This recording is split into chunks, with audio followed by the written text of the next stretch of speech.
Super Smash Bros. Ultimate is here, and the reason I suck so bad is because I haven't found the proper controller. So in my quest to find a controller that will make me better, I recently purchased the Hori Battle Pad Zelda edition. I also bought this fake Nintendo Switch controller, which is a tease for another video that's coming up on another day. Did it make me a better Smash player? Stay tuned and you'll find out. So today I'm going to be reviewing the Hori Battle Pad for the GameCube controller for Nintendo Switch. If you'd like to purchase one, they're $25 or thereabouts, and they come in different variations. We've got Mario, Peach, Link and Luigi. I'll put some Amazon links down in the description below.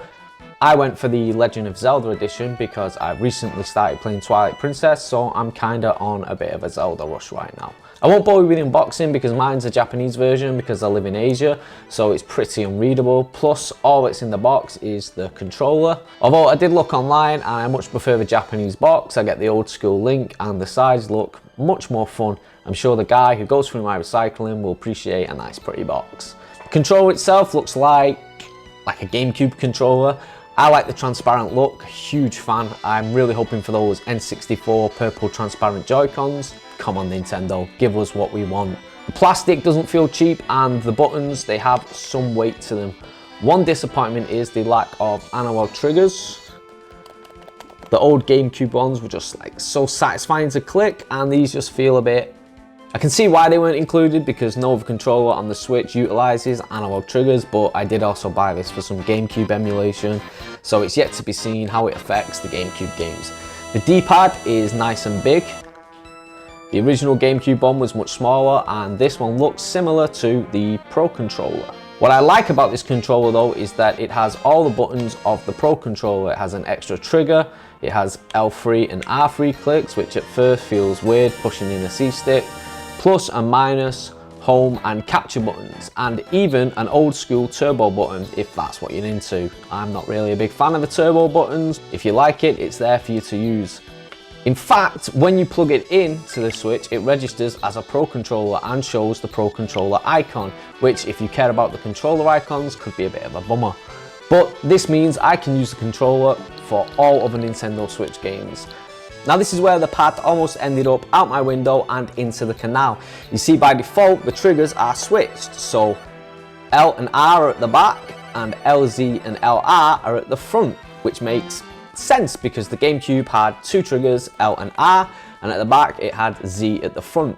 But this makes zero sense when the Switch recognizes it as a Pro Controller, so you still got to go into customize your controls in Smash. Luckily I saw this picture on the back and deduced that you can somehow switch the triggers around, which you can do by holding L and R as you plug it in, and you only have to do this once as it saves your selection. The downside to this is a red LED light is on if you have the triggers assigned the correct way.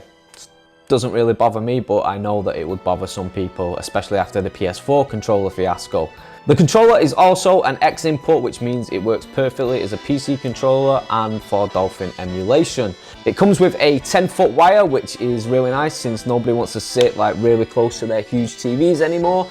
And it's USB, which like I said before is perfect for emulation. Now for the negatives: no HD rumble or any rumble at all for that matter, no motion controls and no NFC, which aren't really a deal breaker, but it could be limiting in a few games like Breath of the Wild for the shrines that require motion controls, or Super Mario Odyssey.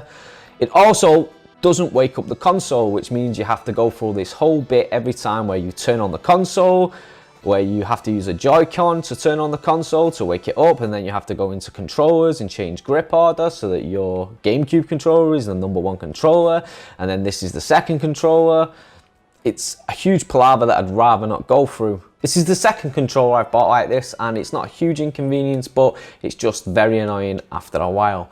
So that's everything you need to know about the controller. Does it make you a better Smash player though? Jury's still out on that, but it does feel really good to play Smash with. It's like this controller was designed just for this very game, big A to Smash, and it doesn't feel particularly cheap. There's definitely some life to the buttons. Overall, I'd say it's as close to the genuine experience as you're going to get. Some people have mentioned the Power A controllers, which unfortunately I've yet to find here in Asia. They also look really good. I'll put a link at the bottom for those as well if you want to check those out. They are affiliate links, so if you do buy, I do get a little bit of money to buy myself some Curly Whirlies and Freddos. So there is my review, a pretty glowing review. At that, not much I can fault about the controller, despite the ridiculous switch triggers fiascos. Once I'd realised that you could switch them, it's no pun intended, we don't do puns here, I was as happy as an overweight gentleman in a Ferrari. While I have you, I'm pretty terrible at Smash. I can't beat the level 9 CPU, did once, but I'm not winning as regularly as I would like. And we've just found some Smash Bros brothers and sisters to play in a tournament here in South China.